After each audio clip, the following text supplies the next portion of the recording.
Hello there, people of the internet. So one of the things that I try my best to do, since I'm a reloader and I have just a massive variety of all sorts of different firearms that I have to reload for, I try to get the most universal things possible. And I think that your 30 caliber 308 round, specifically the 150 grain bullets, I think that this right here is probably the most universal bullets that I can get my hands on. Now, this particular box I have right here has kind of turned into a put all of your 30 caliber rounds here, because I got soft points, I got full metal jackets, I got some silver tips in here. But long story short, your 308 round can fit in just so many different firearms. And since I have so many different firearms available to me, typically whenever I go out and I buy bullets, I'll go out and I'll buy 308 bullets just because of the universality of this round. If we got a 150 grain bullet, I mean, a 150 grain bullet can stabilize in basically every single twist rate in every single one of the rifles that I have, versus your heavier bullets. Like if I were to go with a 200 grain bullet, I have some Spanish Mausers and some Russian 308s and things like that that have a 1 in 14 twist, and they cannot stabilize those heavier bullets versus your 150 grain, which absolutely can. So your 308 diameter bullet, that can load, 30-30, assuming that you're using soft points or something that's not going to smash against the primer. Those can be loaded in 30-30, they can be loaded in 308, they can be loaded in 30-06. Those are like going to be your common cartridges for your 308 diameter bullet that everyone uses, but then there's other ones that it can be loaded into, like for example, I don't know, 7.5 Swiss, that also takes a 308 diameter bullet. People will tell me it's a 306. It is not. I've bore tested several of them, and they always come out to a 308 diameter. You can load it for your M1 Grand, that particular 30-06. If you are a hand loader, you can load it to M2 specs. But there's other ones out there that aren't necessarily 308 diameter that you can still load 308 bullets for. Like if I were to go looking through my pile of guns right here, where is it? Here's one. I have this 303 British rifle. 303 British is a 311 diameter bullet. It might be a 312, but either way, it's not a whole lot larger than 308. And it's to the point to where that 308 bullet will comfortably stabilize inside of this rifle. You might lose a little bit of accuracy, but we're talking about maybe an inch added on to your group size at 100 yards, which is still well within the realms of capabilities of what I use these guns for. I take these guns out and shoot garbage at like 50 yards, so that 308 bullet is going to be just fine in something like that. Now, it's not just your 30, well, it's not just your 303 British rifle that does it. If I find, here she is, if I pull out my trusty, dusty, kind of rusty Mosin Nagant, this particular one is a 9130. This right here, Chamberlain 7.62x54R, has the same bullet diameter as that 303 British rifle. It's like a 311, 312 diameter bullet.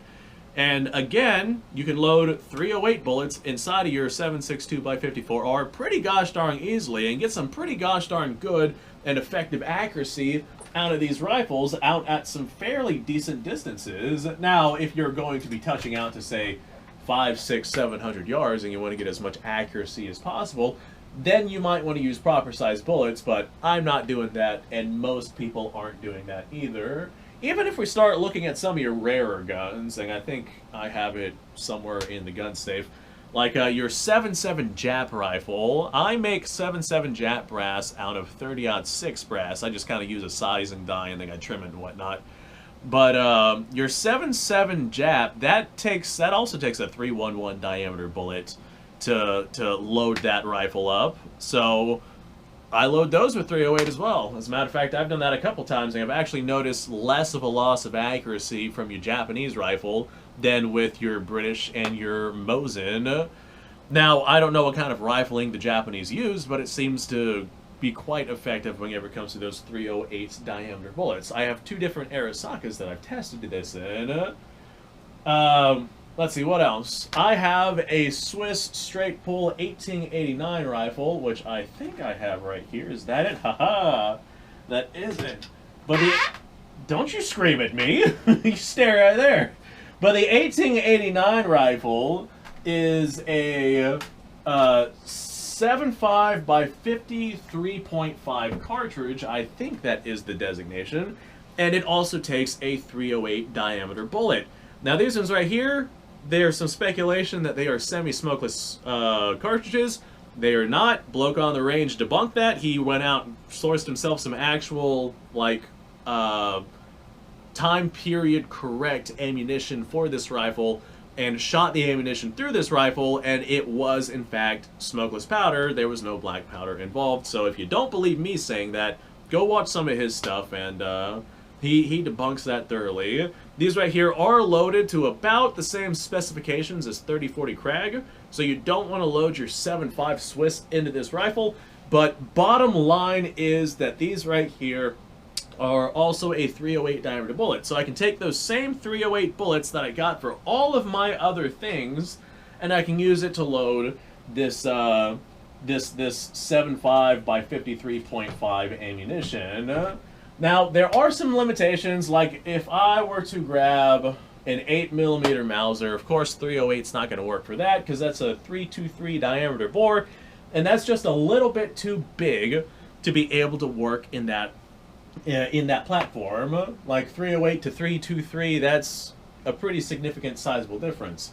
Or if I look at something like my M1 carbine right here, this is a self-loading rifle, and it requires specific bullets to specific specs with specific pressures in order to reliably load this firearm. So these take a 110 grain bullet, and you need a certain gunpowder with certain specifications, and everything has to be pretty gosh darn exact in order to run through this gun. So although in theory I could load a 150 grain bullet into this thing, I would definitely have to play around with it, and it would probably just be a single shot because I probably could not load that into my magazine, and I doubt that it would stabilize because of the twist rate on this thing. Like, there's a lot of nuances that go into something like this, but this is one of those 30 caliber rifles that the 308 bullet, universal bullet that I would use would just not work in something like that. And then I got rifles that are of a smaller caliber. Like, I got a couple of 6.5 Carcanos right here. These are a 2.68 diameter bore. Most of your 6.5s are 2.64, but these are a 2.68, which is significantly smaller than that of the 308 diameter, so you could not use 308 bullets inside of this thing. Even if we use the 30 caliber M38 Carcanos, those are a 3.00 diameter bore, so again, you cannot use 308 bullets inside that thing. If you tried, you would get overpressure issues. On top of that, you would probably get like no accuracy out of them whatsoever. So I do have plenty of guns where 308 bullets would not work. I got like 6.5 Jap, 6.5 Carcanos, 6.5 Swede. I got 8mm Mauser rifles. I got some 7mm Mauser rifles. I got a bunch of shotguns that wouldn't work in. But I've also got a lot of guns where that would work in. So that's one of the main reasons why I see the 308 bullet as like a universal cartridge, because there's so much stuff that you can do with it. Alright, there's my rant. Thanks for watching. Appreciate your time. Like, subscribe, share. The description below is a link to all sorts of stuff. Go check it out. You guys go off. Have yourself a fantastic day. I'll see you on the next episode.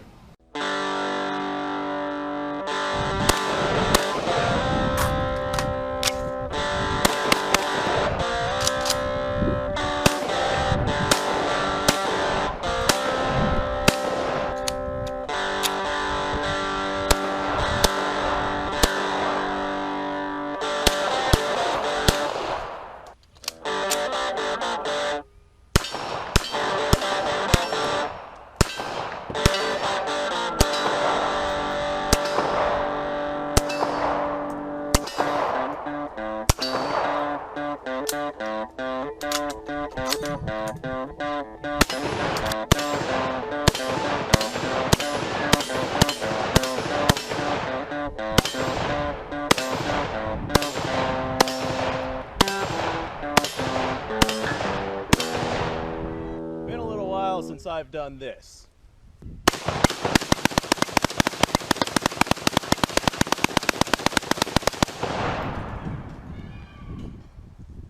Bonnie and Clyde be damned. The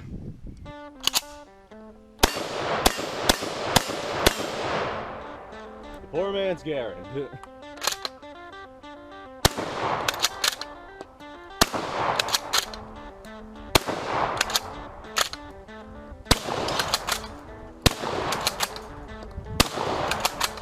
It's a shame that bolt-action shotguns aren't more mainstream.